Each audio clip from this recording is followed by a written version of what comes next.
বন্ধুরা, খবর 108 থেকে আমি রিপোর্টার চলে সাথে ক্যামেরাম্যান সুধীর ভাই। তো আমরা এখানে শ্রী রাজুদার সেই বিখ্যাত রাজুদার পরোটার দোকান নেই। আসুন আসুন আসুন।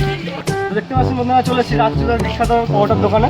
আমাদের বিখ্যাত রাজুদা, বিখ্যাত দাঁড়াও সবাইকে দেবো, দাঁড়াও আগে বসো, আস্তে আস্তে আস্তে আস্তে আস্তে আস্তে আমি তো ঘন্টা করতে দাও। বলছি রাজু এখন কত পিস পরোটা বানাচ্ছেন? রাজু এখন আমি 1000 পিস পরোটা বানাচ্ছি, বহুত সেল হচ্ছে ভাই। প্রথমে যখন শুরু করেছিলেন তখন কত পিস ছিল? প্রথমে তখন 108 পিস বানাতাম। 108 পিস। রাউদা কি করে এত রাউদা, বড় আমরা হলো? ফেমাস রাউদা। ব্যবসাটা তো আপনারা গার্মেন্টে দিচ্ছেন, দেখুন এই এত কোশ্চেন জিজ্ঞাসা করছেন আমার এত রাউদা, please, please। মানে আমরাও তো খাবো বলে এসেছি, খাবো তাহলে এর জন্য যদি 20 টাকা প্লেট হয় তোমাদের জন্য 50 টাকা প্লেট। ঠিক আছে রাজু বস, ওরকম রাগ করো না রাজুদা।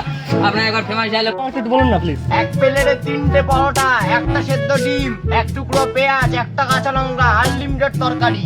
আনলিমিটেড তরকারি মাত্র 30 টাকায়, যাতে ট্রেনের টিকিট হবে না, কেউ দেবে না, আমি দেবো মাত্র 30 টাকায়। ভালো। তো বলছি এখন কত পিস তরকারি, মানে কত তরকারি হচ্ছে? এখন 2 ডেচকি তরকারি হচ্ছে। হ্যাঁ, তো তরকারিতে কি থাকে?